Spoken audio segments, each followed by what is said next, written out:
시장이 문을 닫을 무렵이었습니다. 상인들이 하나둘 불을 끄고 돌아간 뒤 시장 끝자락에 한 노인이 서 있었습니다. 손에는 그날 팔리지 않은 반찬 봉투가 들려 있었습니다. 누군가는 그 모습을 보고 고개를 저었고 누군가는 조용히 수군거렸습니다. 또 저 사람이야. 왜 맨날 남은 걸 챙겨가는 거야? 아무도 말을 걸지 않았지만 아무도 그를 편하게 보지는 않았습니다. 그날도 그 노인은 아무 말 없이 시장을 떠났습니다. 그저 익숙하다는 듯이 말입니다. 대체 이 사람은 왜 매일 같은 시간, 같은 자리에 서 있었던 걸까요? 이야기의 전말이 궁금하시다면 잠시 구독 버튼 한번 눌러주시면 힘이 납니다.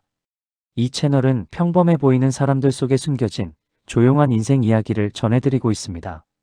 안녕하세요. 저는 박만수입니다. 저는 이렇게 살아왔습니다. 제가 언제부터인지 시장에서 남은 음식을 가져가기 시작했는지는 정확히 기억이 나지 않습니다. 아마도 아내를 먼저 보내고 나서부터였을 겁니다. 아침에 눈을 뜨면 딱히 갈 곳이 없었습니다. 집에 있어도 조용했고 텔레비전을 켜도 말소리만 울릴 뿐이었습니다. 그래서 저는 매일 같은 시간에 집을 나섰습니다. 시장에 가면 사람 사는 소리가 들렸습니다. 칼 도마 소리, 웃음소리, 흥정하는 목소리들. 그 소리들이 저를 하루 버티게 해줬습니다. 저는 원래 말이 많은 사람이 아니었습니다. 젊었을 때도 그랬고 나이가 들어서도 마찬가지였습니다. 아내는 그런 저를 보고 가끔 농담처럼 말했습니다. 여보, 당신은 말보다 행동이 먼저인 사람이야. 그 말이 맞았습니다. 저는 굳이 설명하지 않아도 알아주는 사람들이 좋았고 말없이도 통하는 관계를 소중하게 여겼습니다. 하지만 그게 나중에는 오해를 만들기도 했습니다. 저는 장을 보러 다니는 사람도 아니었고 뭘 꼭 사는 것도 아니었습니다. 그저 시장 끝자락에 서 있었습니다. 장사가 거의 끝날 무렵이면 상인들이 남은 반찬을 정리했습니다. 그때 저는 조심스럽게 다가갔습니다. 이거 남으면 제가 좀 가져가도 될까요? 처음에는 아무 말 없이 고개를 끄덕여주는 분들도 있었고 못 들은 척하는 분들도 있었습니다. 저는 그 반응이 당연하다고 생각했습니다. 누군가 갑자기 다가와서 남은 음식을 달라고 하면 의아할 수밖에 없으니까요. 그래도 저는 매일 같은 시간에 갔습니다. 왜냐하면 그 음식들이 필요했기 때문입니다. 제게가 아니라 다른 누군가에게 말입니다. 시장에는 단골 상인들이 있었습니다. 반찬 가게 김 사장님, 채소 가게 이 아주머니, 과일 가게 박 사장님.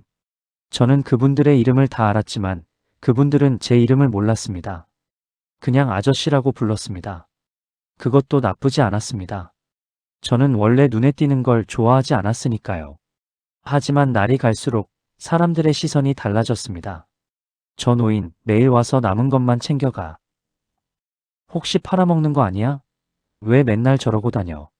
아무도 제게 직접 묻지는 않았습니다. 대신 등 뒤에서 이야기가 쌓여갔습니다. 저는 그 시선을 느낄 수 있었습니다. 누군가 제 뒤에서 수군거리는 소리, 힐끗 쳐다보는 눈빛, 피하듯 지나가는 발걸음. 그런 것들이 조금씩 쌓였습니다.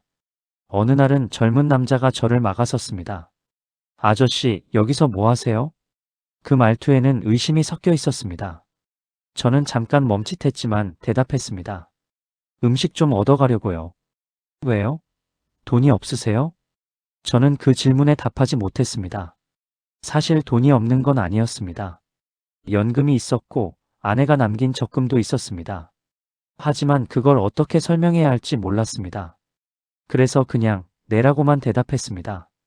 그 대답이 또 다른 오해를 만들었습니다. 어느 날은 반찬 가게 주인이 저를 불러 세웠습니다. 표정이 썩 좋지는 않았습니다. 아저씨, 이제 그만 오시는 게 좋을 것 같아요. 그 말 한마디에 가슴이 쿵 내려앉았습니다. 왜요? 손님들이 불편해하세요. 장사 끝날 때마다 여기 서 계시니까 좀 그렇잖아요. 저는 변명도 하지 못했습니다. 그저 알겠습니다. 그 말만 남기고 돌아섰습니다. 그날 집으로 돌아오는 길이 유난히 길게 느껴졌습니다. 내가 정말 문제가 되는 사람이었나? 그렇게 생각하니 발걸음이 무거워졌습니다. 집에 도착해서도 저는 한참을 문 앞에 서 있었습니다. 문을 열고 들어가면 또 그 정막이 기다리고 있을 것 같았습니다. 아내가 없는 집, 말소리 하나 없는 공간, 저 혼자만의 시간. 그게 두려웠습니다. 그날 밤 저는 아내 사진 앞에 앉았습니다.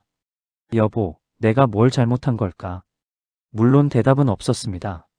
그래도 저는 계속 말을 이어갔습니다. 사람들이 날 이상하게 보나 봐.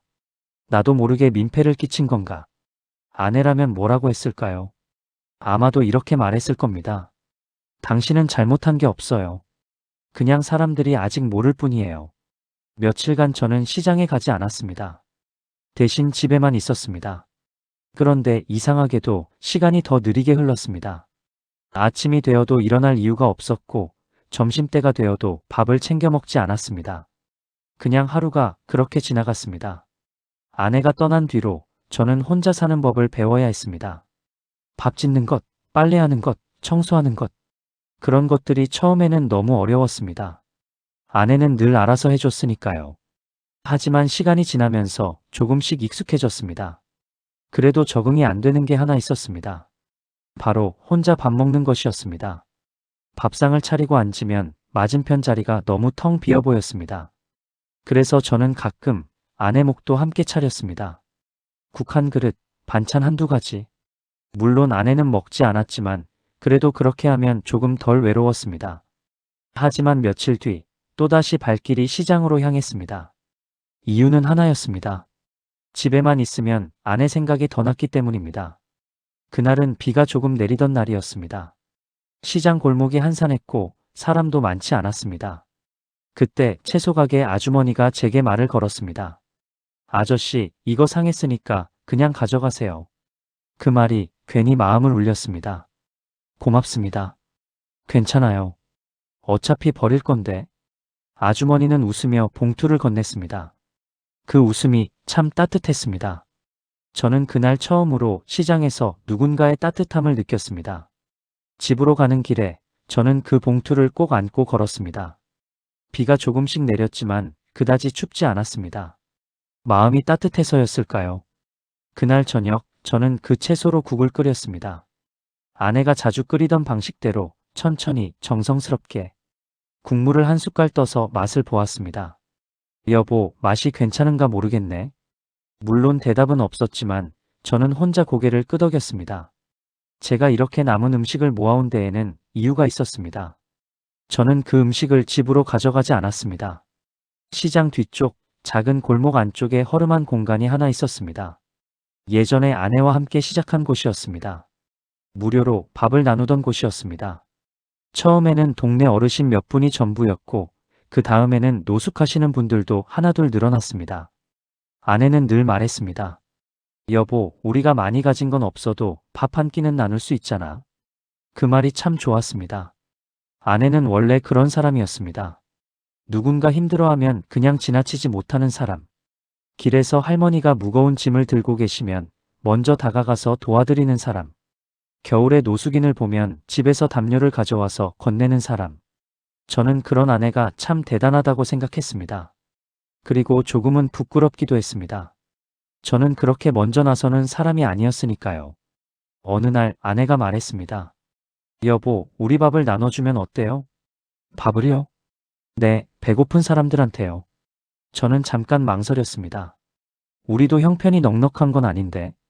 그래도 할 수 있어요. 조금씩만 하면 돼요. 아내의 눈빛이 반짝였습니다. 그 눈빛을 보니 저는 거절할 수가 없었습니다. 알았어요. 해봅시다. 그렇게 시작됐습니다. 작은 공간을 빌려서 주 2회 저녁 시간에 밥을 나눴습니다. 처음에는 서너 명이 전부였습니다. 하지만 소문이 나면서 사람이 조금씩 늘어났습니다. 아내는 늘 웃으며 밥을 퍼줬습니다. 많이 드세요. 따뜻할 때 드셔야 맛있어요.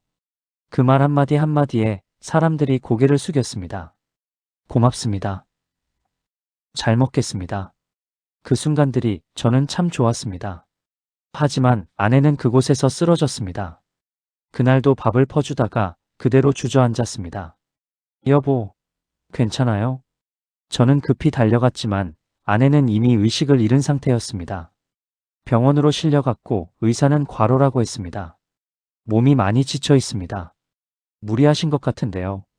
그 말을 듣는 순간 가슴이 무너졌습니다.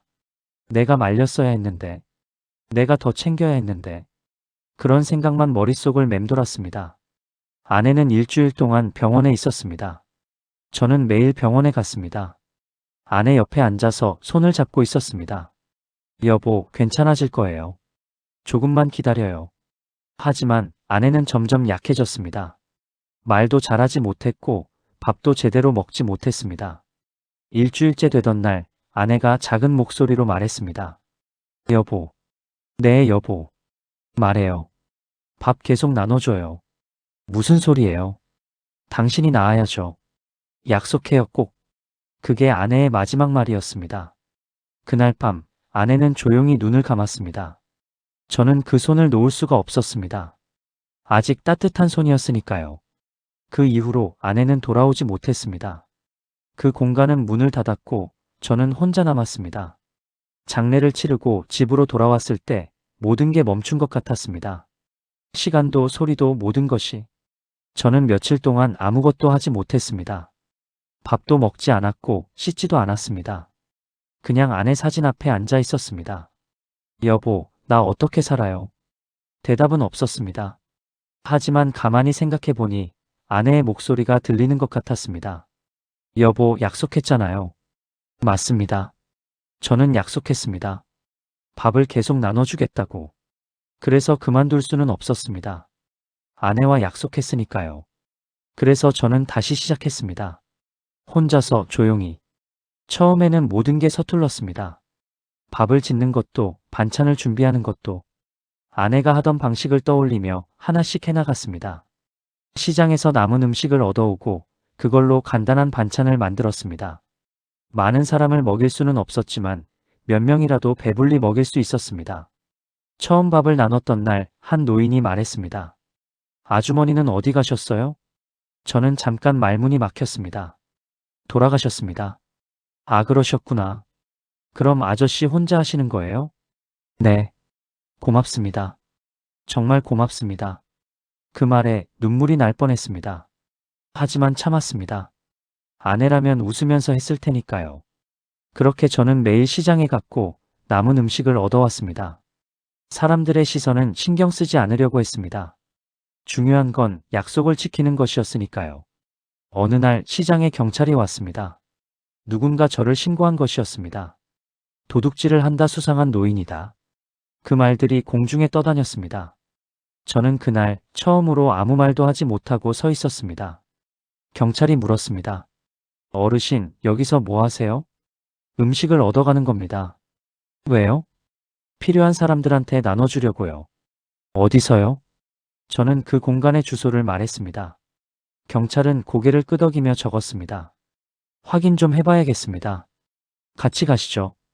주변 사람들이 수군거렸습니다. 역시 수상했어. 뭔가 있을 줄 알았어. 저는 아무 말도 하지 않았습니다. 할 말이 없었습니다. 아니, 어떻게 설명해야 할지 몰랐습니다. 그때 시장 아주머니 한 분이 앞으로 나섰습니다. 채소 가게 이 아주머니였습니다. 이분이요, 그냥 가져가는 거 아닙니다. 아주머니는 제가 밥을 나누던 공간을 모두에게 보여주었습니다. 저도 얼마 전에 알았어요.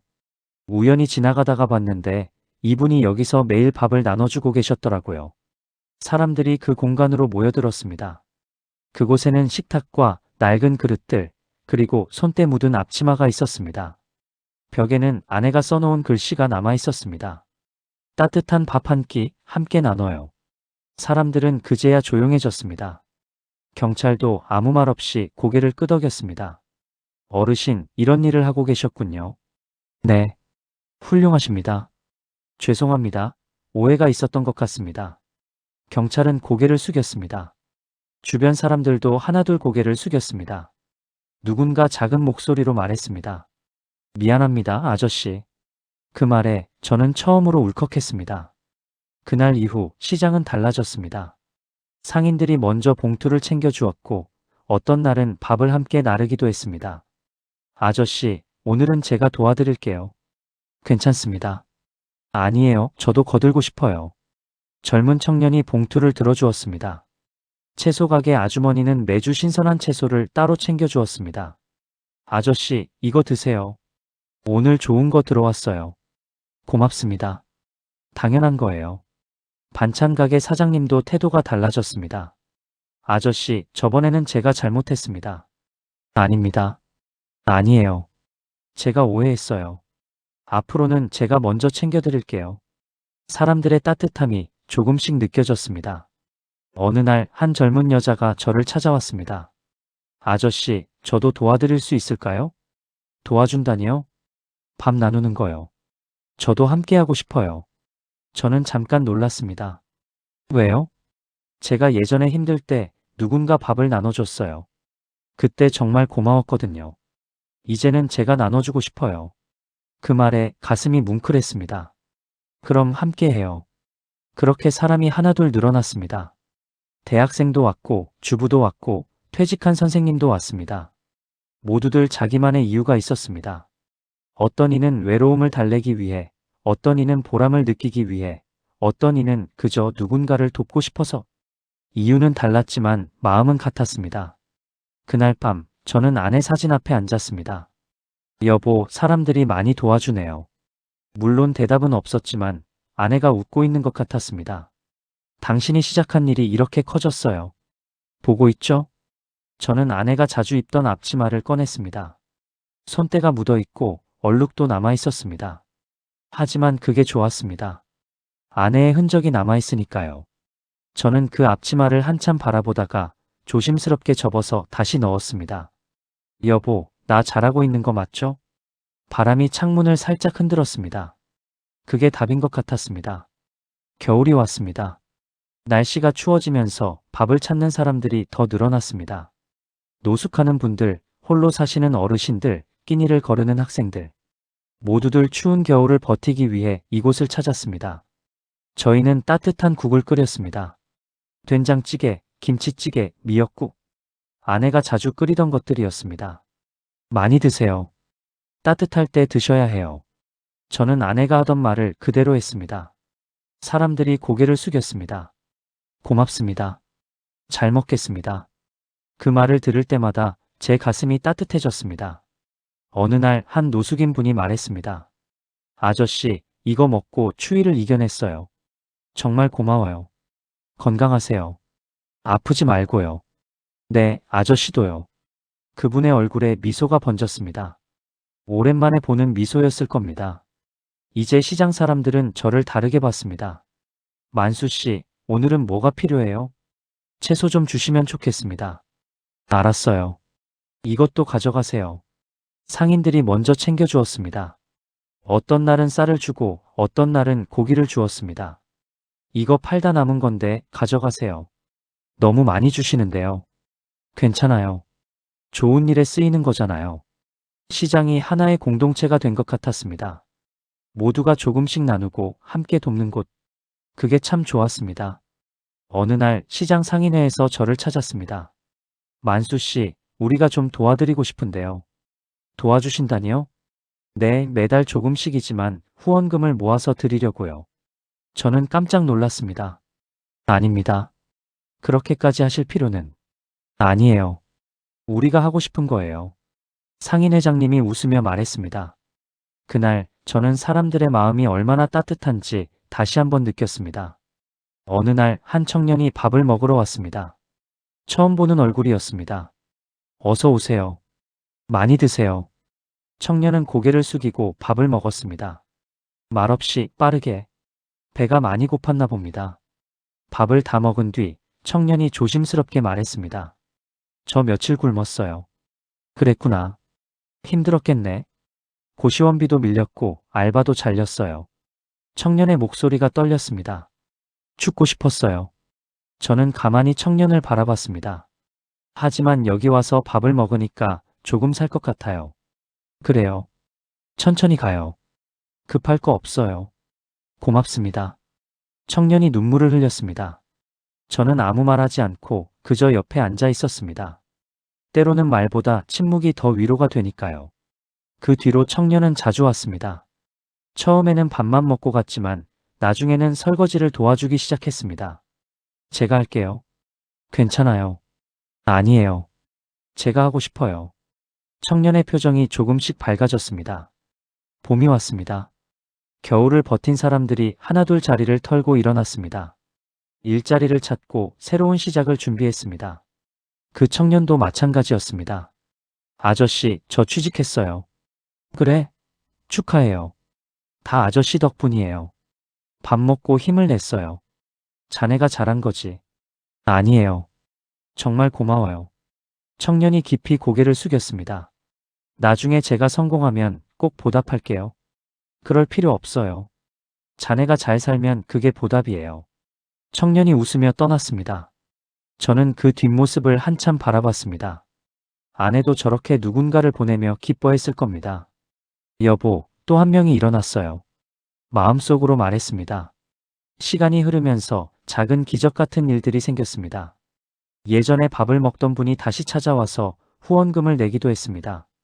제가 다시 일어설 수 있었던 건 여기서 받은 밥 한 끼 덕분이었어요. 한 어머니는 아이와 함께 왔습니다. 아저씨, 예전에 저 혼자 왔을 때 기억하세요? 물론이죠. 이제 저 취직했어요. 애도 어린이집 보낼 수 있게 됐고요. 잘 됐네요. 정말 축하해요. 정말 고맙습니다. 그 어머니의 눈에 눈물이 맺혔습니다. 이런 순간들이 저를 계속 움직이게 했습니다. 힘들어도 지쳐도 계속할 수 있었던 이유였습니다. 또 다른 날 한 할머니가 오셨습니다. 저 기억하세요? 물론이죠. 이제 좋은 곳으로 이사가서 동네 떠납니다. 그동안 무료 급식해줘서 고마웠어요. 정말요? 잘 됐네요. 그래서 인사하러 왔어요. 도움 많이 받고 갑니다. 할머니가 제 손을 꼭 잡았습니다. 그 손이 참 따뜻했습니다. 아내가 떠난 지 1년이 지났습니다. 그날은 아내의 기일이었습니다. 저는 아침 일찍 성묘를 다녀왔습니다. 여보, 약속 지켰어요. 계속하고 있어요. 아내의 묘 앞에서 한참을 앉아 있었습니다.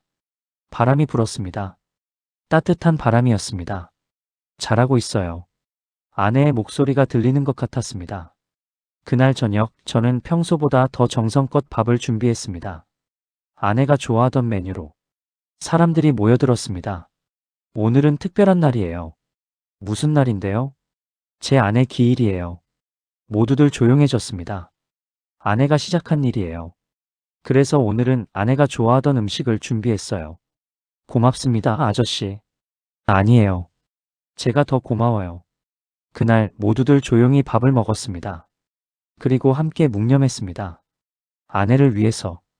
여름이 다가왔습니다. 날씨가 더워지면서 새로운 사람들이 찾아왔습니다. 한 가족이 왔습니다.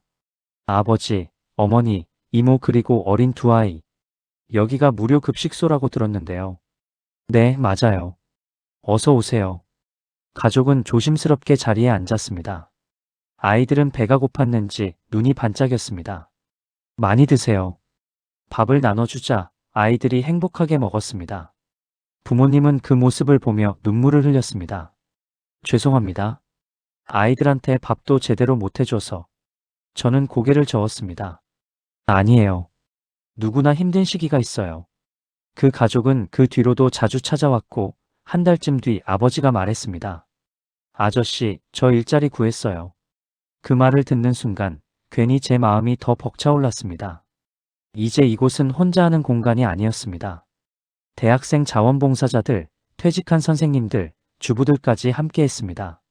어느 날 한 자원봉사자가 물었습니다. 힘들지 않으세요? 저는 잠시 생각하다 말했습니다. 힘들죠. 그래도 이 일을 하면 아내가 옆에 있는 것 같아요. 그날 모두가 함께 밥을 먹었습니다. 도움을 받는 사람도 주는 사람도 구분 없이 말입니다. 그 모습이 참 고마웠습니다. 시장 축제날 상인의 권유로 작은 부스를 열었습니다. 사람들이 줄을 섰고 후원금과 새로운 봉사자들이 모였습니다. 조금 부끄러웠지만 나쁘지 않았습니다. 가을에는 편지 한 통이 도착했습니다. 예전에 밥을 먹던 청년이 보낸 것이었습니다.